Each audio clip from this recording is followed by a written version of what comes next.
Hi, I'm DV LeBron with the Ellis Talker Show. Today, I have a very special guest, Mr. James Buford. James Buford is running for Texas 6th Congressional District, the district currently filled by Congressman Elsie. I had Congressman Elsie on the phone on the show. I've had Mr. Wiley, who's also running for that seat, and now I'm rounding it off with Mr. Buford. So I'm very happy that you came on, sir. Thank you for the invitation, and I really appreciate it. And I'm looking forward to spending a little time with you and your viewers. So, the one thing that I love to do, I got a little pattern on the show, but one thing I like to do is the voters got to know who you are. So if you could give kind of a spiel about who you are, where you come from and that kind of stuff. Yeah, my name's James Buford. Of course, you went over that already. I have lived in Texas for right at 30 years.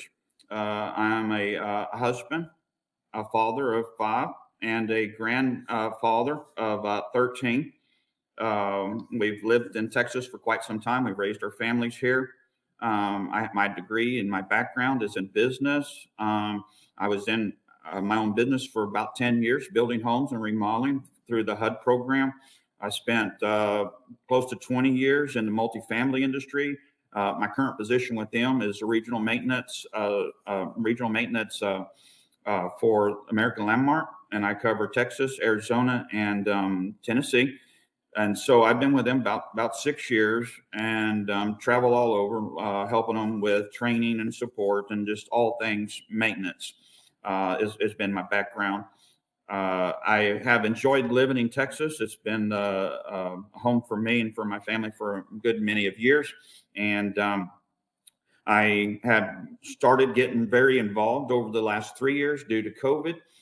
Because of the lockdowns in the federal government. And at that point, I made a decision to do something, right, wrong, or indifferent, to push back on our federal government. What keeps driving me is their complete failure to have limited government where they continuously, and the more you dive into it, and I'm sure the more that I dive into it, the more I'll see how much they actually violate the Constitution, which they're all put their hands on the Bible and put their other hand in the air and swear to uphold, but they do not. Yeah. They think they do. The Constitution is the governing document of the United States. It is the main chief legal document. I don't think things like the First Amendment, Second Amendment are negotiable. So I asked every candidate that's running for an office, what does the First Amendment and the Second Amendment mean to you?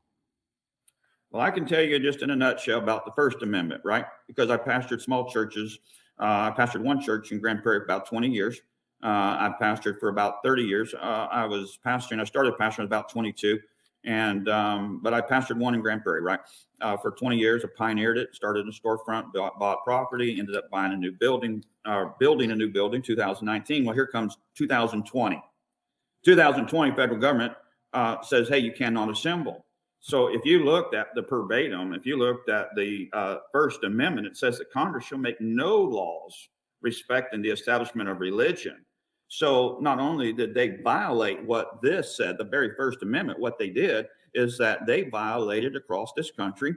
And the result at the end of the day is that 30% of America's churches, in a time of moral decay, mind you, 30% of American churches closed their doors and turned out their lights for the last time, never to return again. I was a part of that. I turned out the lights and I closed the doors for the last time. And I haven't stood in front of a congregation since. And it's, you're talking since 2020. We're talking 4 years since I've been in front of a congregation just speaking the good news of the gospel of Jesus.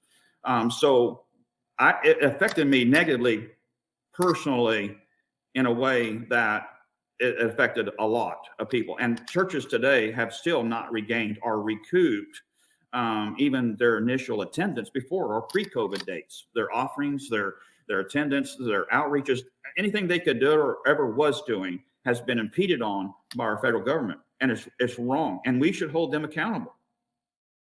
There was a lot of things that happened during COVID, definitely. Now, the Second Amendment, there's talks always about limiting the rights of people to bear arms. And, these ugly tragedies, these awful tragedies happen.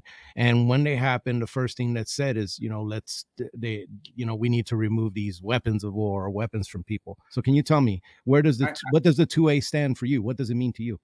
Well, I have it tattooed on my arm. So I'm always in memory of the First and Second Amendment, the Constitution. In God we trust, we are the people. And I put a whole sleeve on my arm, and I make sure that I never forget what you, sir, and others just like you, my grandfather in Germany, my father in Vietnam, my kids in Iraq and Iran, what you fought for to bring me the right to be able to carry and bear arms should never be impeded upon. And any law, any temptation, whether it be red flag laws, whether it be universal backgrounds, whether it be bunt stops, it doesn't matter. Whether it be as if I want a cannon, if I want to, whatever I want to buy, because I have a God-given right. The government did not give it to me. I had a right before the government even existed to carry and to bear arms. And I love going down to the Texas house where you can walk around the scanners and walk right in there with your sidearm. You know, I think that's the way that it's designed. I think that's the way it should be. With that being said, we do have a lot of tragedy in our country today, but the temptation to impede laws that goes against it, our Second Amendment, still should never be a conversation. So let's have other conversations. Let's have, understand that guns don't kill people. It's people kill people. Let's talk about training our teachers that are willing to be trained in our schools. And let's talk about technical training for our open areas, our public buildings and government buildings. Let's talk about taking the no weapons beyond this point off of our front doors. Let's do some of those things. And then you actually put a thought, possibly, hopefully, I would think it worked in the past. I think it'll work in the future, that anyone coming in to rob or to cause harm in a multiple way is that to other people is that they might themselves right there go meet their maker also. You know what I mean? So I am against anything, even at the temptation of changing and amending our Constitution to impede it. And if you want two prime examples of why we do not do it, you look at Ukraine, it's illegal to carry and bear arms. You look at Israel, it's illegal to carry and bear arms. What happens? The enemy comes in, they come straight across that border, and they're taking whatever they want, and they're causing havoc wherever they want. And now the governments are trying to get guns back out to the people so they can be the actual militia for those countries. That's what will happen in America if we allow us to go down that rabbit trail. And it was telling that at the beginning of the onset of the Ukraine war, that they started passing out rifles to people. They didn't have that rifle to defend themselves, but they started passing out those rifles like, hey, we need you to have a rifle now. It was a great example right there. So since we're on that subject, one of the things, if you are elected Congress, that you're going to have to deal with is Ukraine. If you're elected Congress, will you be voting to spend more on that? And what is your opinion on the Ukraine war? I could not, in good conscience, vote to spend more money. Ukraine has a history of being corrupt. But beyond all that, and please don't misunderstand me, because I've pastored for 20 years. I care about life. I care about them. It's not that I'm not passionate. The issues, I think, that where we're at is we can't even pay our own bills. We're borrowing money right now. We can't even secure our own borders. And the enemy is coming up our southern border. That's like coming up our skirt right now. And we're focused on world events. And I respect our military. I respect their life. I don't want to see them end up in another war. It seems like my whole life, when I was growing up, we used to kid around. And when Iraq was attaching Iran, it's like my friends would say, Iraq, Iran, right? We've been dealing with it for almost probably a whole life. And I think enough is enough, right? When did we get nominated as Americans to be the world police? Now, if they want our help and we got it and we have it and we can do it, and the American people vote on it, right? It's Congress that's actually voting on it, and they're not even giving it to you and I. They're not asking your and I opinion, or I have never been asked my opinion except for right here on this show. I think we need to restrict that. I think we need to pull it in. Let's get a hold of our own budget. We don't have the money to send to them. We're broke. That's where we're at, in my opinion. Since we're in, we're talking world events right now. Israel got attacked October 7th. They got their people massacred. It was ugly. A lot going on over there. What are your thoughts? What are your thoughts on Israel? Our role with Israel, and should there ever be should we ever have boots on the ground to help them? Israel is God's nation. I'm a spiritual leader. Biblically, Israel has God, and God's going to take care of Israel. I don't think that we should have boots there, but I think we should support Israel. I don't think that we should limit them in what they're doing. They are doing exactly what the American people did on 9/11. I think Toby Keith wrote a song about it. We'll put a big boot on you. That's what Israel did.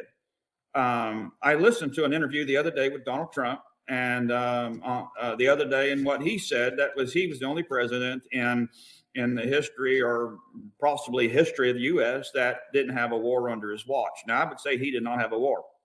I would agree with that. I agree that he led with strength. And I think that that's where American should be right now. We should be leading with strength, and we're not. We're not leading it in the House. We're not leading it in the Senate, and we're definitely not leading it at the White House. So do I support Israel? Absolutely. If they asked us to put boots on the ground, I'm telling you, the word of God's very clear. It says, I'll bless those that bless Israel. I'll curse those that curse them not, or that curse them. So I would want to be on the blessing of God, and that's where our country was founded upon. I think that's where we need to be. And so I would definitely have support there. I just don't know what that would look like. Understood. Getting into more issues closer to home, and you had mentioned this. You have a border that's wide open. You have, in December, there were over 300,000 people that came in. And like I said in a previous show, that is triple the size of Ellis County. I mean, that is a lot of people that came in a month. That was like 3 Ellis counties coming in 1 month. And that was just 1 month. There's suspected to be over 10 million that have come in since 2021, 2020, or that's a lot of people. It's staggering. If you're elected to Congress, what are some of the things that you'd like to see, or maybe legislation that you would write to combat this? So there's a section. First of all, I want to give shout outs to the 3 people that I think impact my life every day. And I'm glad to be living in Ellis County. I could not have thought of a better place to spend the rest of my days living. I want to give a shout out to Brian Harris, which is, I think, ranked number 2 in the state for conservatism and values. Bob Hall, Senator, ranked number 1 in our state. And I want to say thank you for Abbott for finally declaring an evasion where he can take the Article 1, Clause 3, and do the job that the federal government has failed to do. They have failed to do it. There's a derelict of duty. And so if you looked at the derelict of duty in the U.S. Constitution, Article 1, Section 892, Article 92, that we could be able to secure as Texans, and we should be able to secure our southern border, and that we can hold those that have walked away from their duty, our responsibility. When Joe Biden lifted up his hand and he said, I'll uphold the Constitution, that means that you secure our borders. That's what you do. You promise to do it, but you're not doing it. So why have we not brought up charges or articles of impeachment? Why have we not moved the needle? Because we have been in power as a Republican, and I am a conservative. We have been in power for over 2 years. We were in power when Donald Trump was there. And Donald Trump did great. I would want to re-implement his policies and procedures because I think that he had a good grasp upon it and to secure our border. But the reality is this administration has not fulfilled their duties to you and I as U.S. citizens or as Texans. And our state, our U.S. reps have not held their hand to the fire. No one is checking on nobody. Everyone's getting free will, free reign, and nobody has an appetite for it. And I think it's problematic. I think we need to change that. And we had it when Donald Trump was there, but we weren't willing to really make changes, to change the way our motive of operation. Congress was writing the laws. Congress could write laws to make this sustainable no matter what president and what party they are in, to make sure that we continue our southern border patrol and security. And if it comes through the north, make sure we're doing that, right? Sea to shining sea, from ocean to ocean. The border, not only are people coming over and kids being trafficked, and there's just so much, but fentanyl is coming in and poisoning our people. And this is all of it is orchestrated by the cartels. Every bit of it is orchestrated by the cartels. And they are the major problem. So as a congressman, would you support any action against the cartels?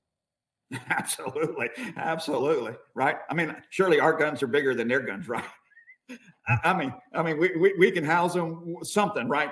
I do think that a lot of the cartels and anytime that they fired upon U.S. troops or our border patrol, to me, that's an act of war.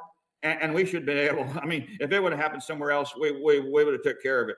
I got my dad was in Vietnam. I got a good friend. I got a lot of people that's in Vietnam. And my friend was telling me a story one time. He was up at the lookout and he had night watch. And he was there watching and making sure that the Vietnamese, when they were coming to attack U.S., the soldiers right there, that he would have to radio down to his commander and ask if he can have permission to fire upon them because they're coming. And his commander told him, no, you cannot unless they fire upon you. You know what my friend did? He shot his radio and he made the alarm that the enemy is coming. Somebody's got to sound the alarm. The enemy is coming. And we need to be prepared to take it and ready to take it. We are men and women of the greatest country in the world. And you coming after us, you're going to see what America's made of.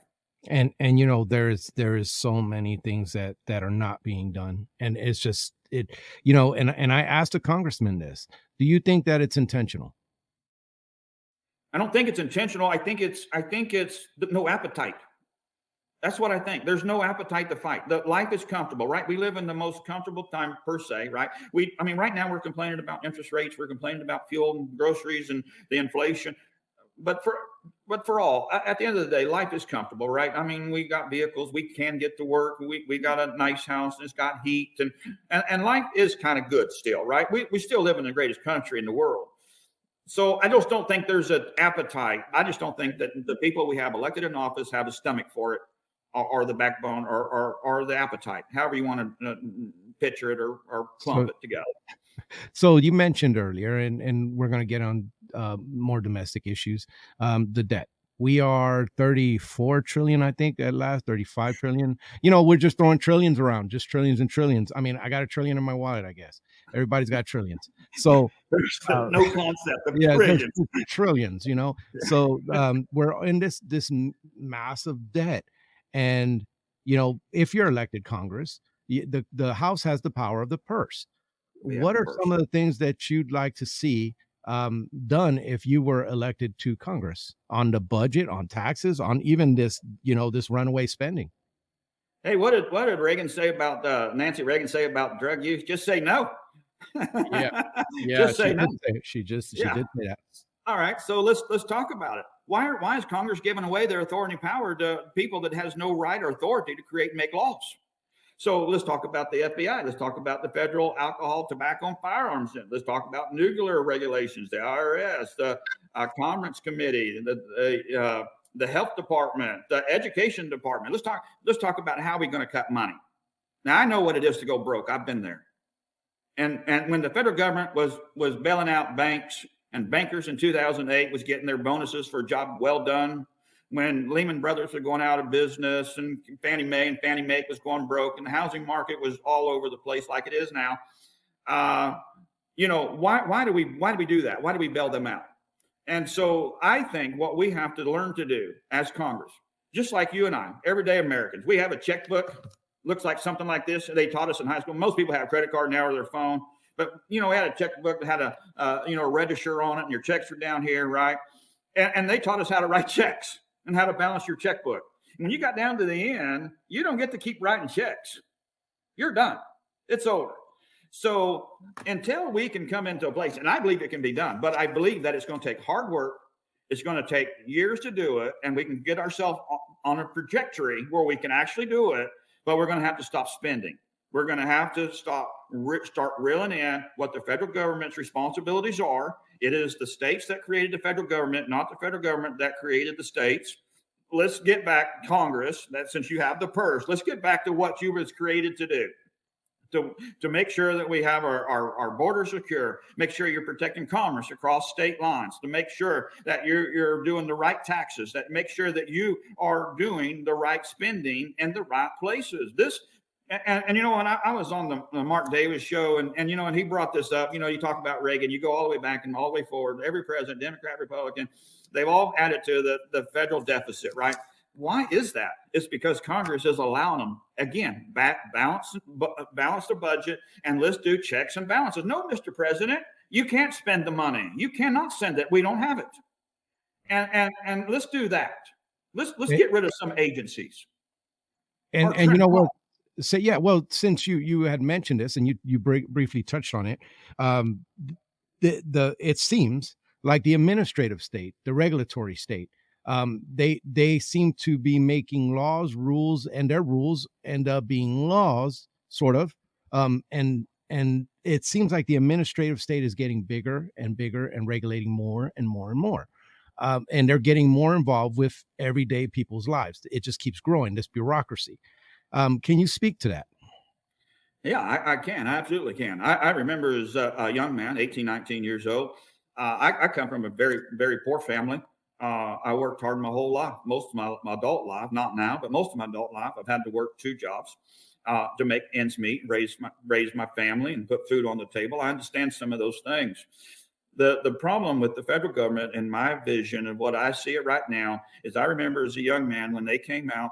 I was 18, 19 years old. I had a motorcycle at that time, a Honda 550, and they told me I have to wear a helmet. Well, why do I have to wear a helmet? See, I remember back then, no one really teaching me. I remember back then that the federal government is using the highway department to impede on my right to not wear a helmet if I choose not to. And then the seatbelt laws and so forth. So fast forward to right here, right now, where we're at is that the federal government is impeding upon our rights when they close the churches down, when they tell us we have to take vaccine mandates, and they refusing to balance their budget. They're refusing to do the things that they themselves swore an oath to do. I believe right now that we ought to let free enterprise do its thing in this country. If you make good decisions and you've done and you've worked hard and things happen, then you know what? And you go out of business, you just go out of business. That's the whole thing about free enterprise. The government thinks that they have to be our daddy. And we don't need them to be our daddy. What we need them to do is protect commerce. We need them to protect our borders. We need them to make sure that they're controlling the dollars, that our American dollar, what we work hard for every day, has value at the end of the day, and to balance that budget. And so, make sure we have a strong military. These are things that they're supposed to be doing. And these are the things that we need to get them back to doing. There is an expansion of the administrative state, and it's too big. It is ginormous, and it just keeps growing. And then with 80, what was it? The massive amount of money that got passed just to expand the IRS. I mean, that's just more and more. There's just more and more and more, and I wanted you to kind of address that for the people of Ellis County. Can I just interject real fast? We won't know how this federal government right now, we won't know what they're going to do to us until I don't want to predict because I'm not a forecaster, right? But I'm telling you what I feel. We will not know what they're going to do to us, how bad it's going to be until after this primary. And in 2020, at the end of the primary, March 11, Congress goes back to Congress. They vote themselves the largest pay increase in the history of Congress, 11%. Nobody in this environment in the right mind gives 11%. No businessman would ever give 11% to their employees in this farm. They can't. They won't be in business anymore. And that's the thing about the federal government. The people that are there making laws for you and I look at my paycheck, you see how much they take. If you get a bonus, try just one little bonus, right? You might take half your bonus home. Then you're going to pay taxes at the grocery store. You're paying taxes at the gas station. You're paying taxes. Anything you do, you're paying taxes. We're probably being taxed over 50% of our total annual income. And that's where the federal government needs to ring themselves back in. And the only way to do it, truly do it, is to stop the spending. If you ever want to get out of debt, stop spending. That's the rule number one. Get out of debt, stop spending. Yeah. You want to get skinny, stop eating. You want to stop I mean, yes, stop, yeah. And so that kind of what goes into that. There's different sides that talk about this. And if you listen to the media, there was absolutely nothing wrong with 2020. It's been, every conspiracy has been disproven and everything went hunky dory. And then there's other things that we're seeing that maybe were kind of suspicious. And so I wanted to get your take. If you're elected Congress, these federal elections they're big, and there are things that maybe a little bit interesting. What are your thoughts on ballot security? First and foremost, in our country, if we cannot trust the ballot or the ballot box, we don't have a country. If they can come through with lockdowns and excuses and whatnot and irregular voting practices that had not went through their state legislative to approve, and you got rogue county judges all over this country. You had plenty of them here in Texas, right? Houston's still trying to put out the drop mailboxes. If you don't protect that, first and foremost, we don't have a country.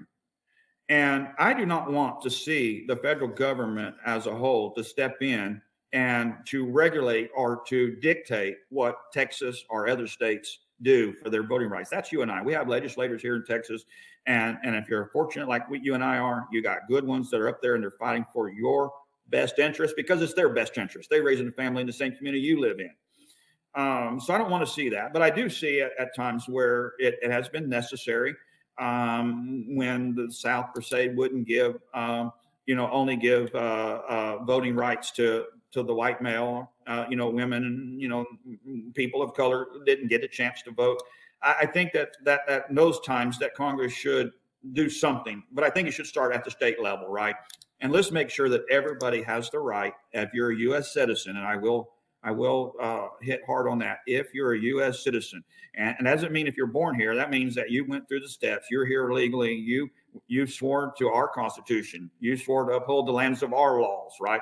And so I think that it's imperative. And with all the irregulars that we saw in 2020, we cannot and should not ever allow that to happen to us again, ever. It shouldn't have happened then.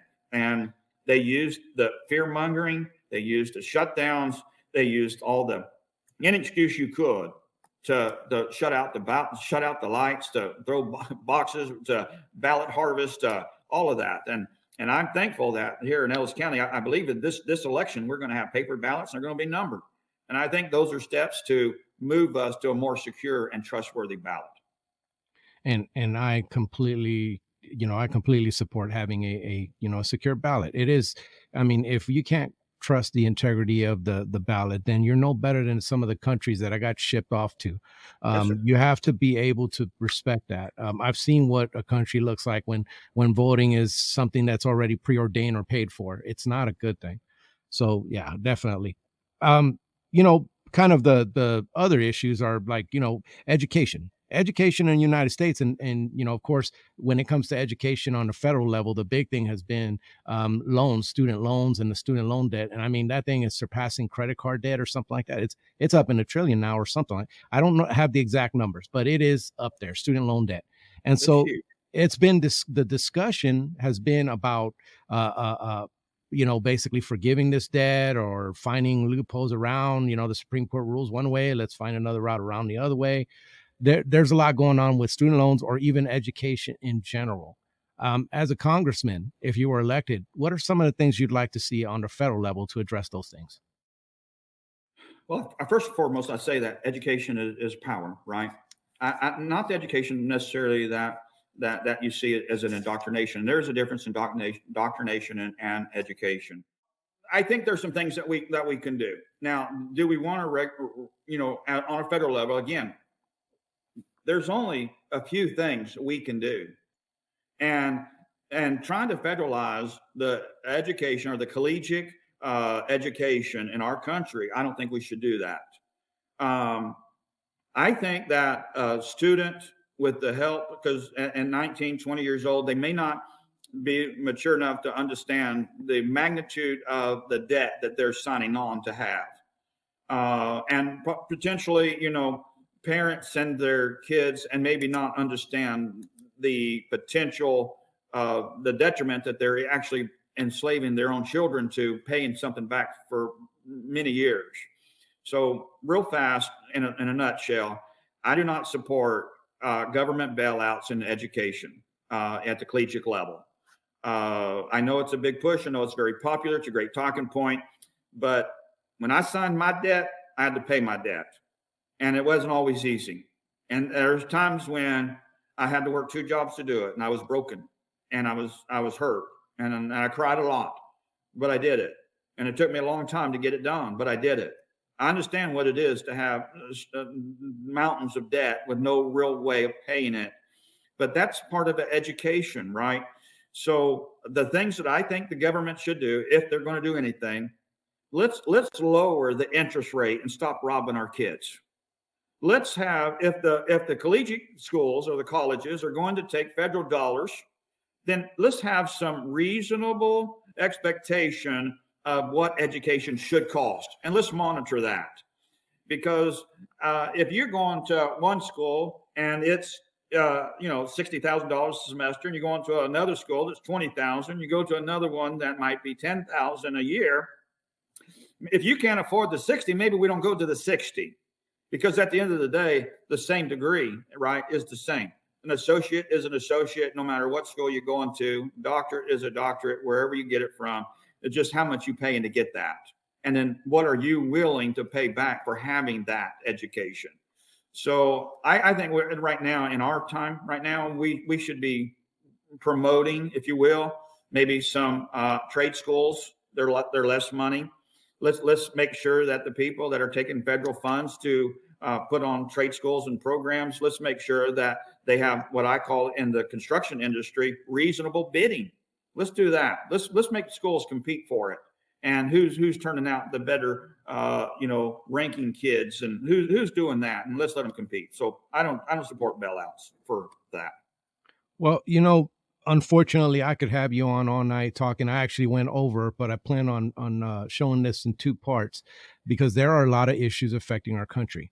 But this is the part where I shut up and I give you the mic so you can speak to the people of Ellis County. So go ahead, Mr. Buford.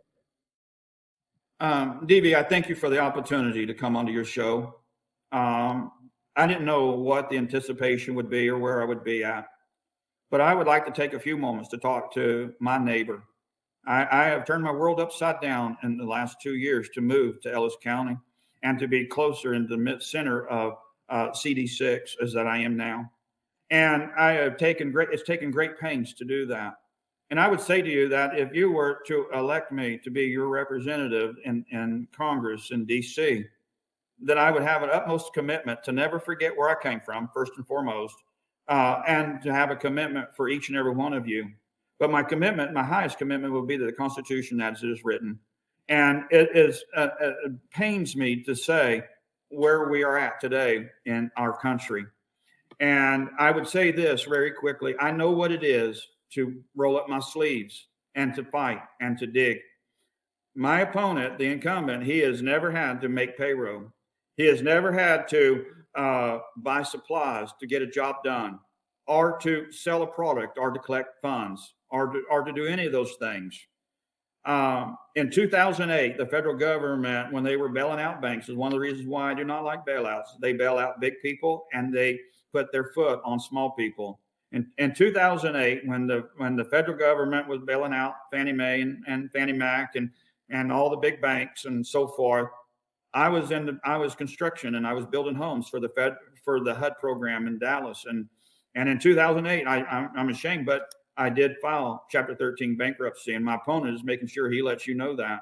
So I'd like to take a few moments to let you know where I come from. In 2008, Chapter 13, you got to understand that less than 10% of the people who filed that successfully completed it, and I completed it. I didn't complete it easily. It took me 5 years to get it done. I took a job making $17 an hour, plunging toilets and changing light bulbs.